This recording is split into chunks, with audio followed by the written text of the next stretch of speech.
NATO allies are meeting at Germany's Ramstein air base to discuss military support for Ukraine. Yesterday, Ukraine's president conveyed Kyiv's wish list to NATO Secretary General. Volodymyr Zelensky also calling on Jens Stoltenberg to help overcome the reluctance of some member states in providing Ukraine with rockets, fighter jets, and armored vehicles.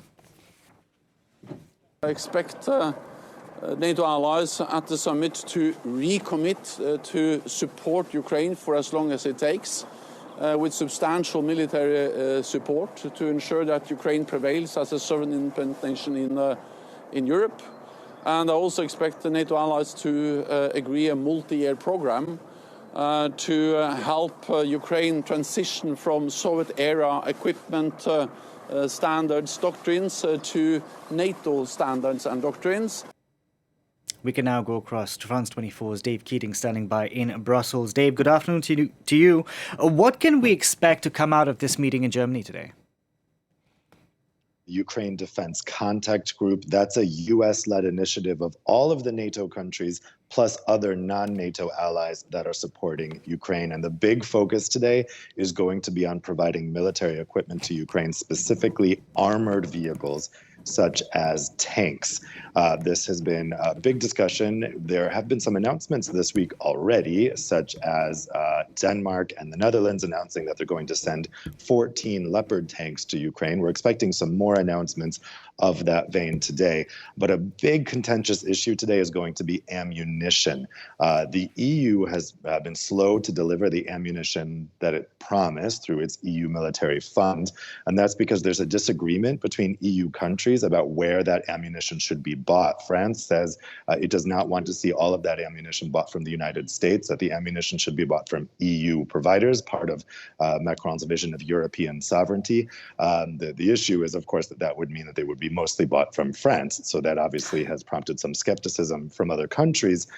They're hoping to get an agreement on this at a meeting of foreign ministers here in Brussels on Monday.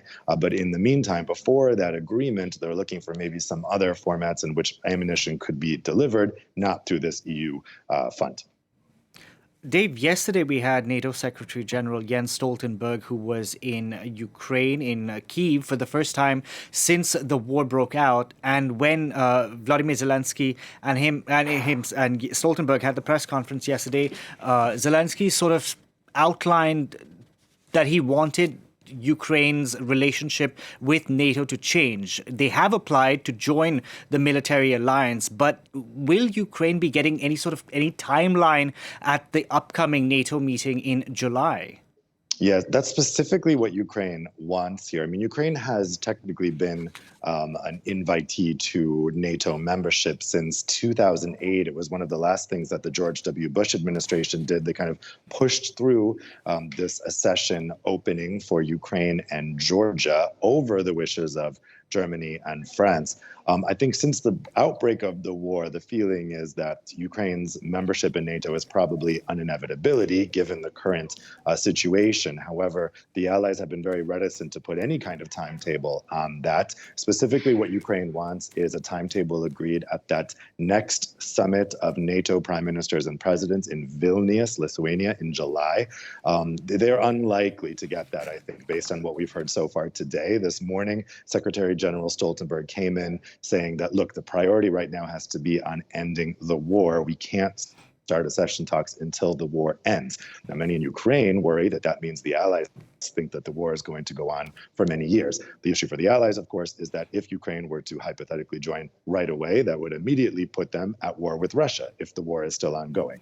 So I don't think we're going to get any agreement on a timetable either today or in July, but Ukraine is going to keep pushing this issue. They want some kind of gesture from the allies to show that membership is still on the table, and that coming from Stoltenberg in Kyiv, that all the members still support NATO membership, doesn't seem to be quite enough to reassure them.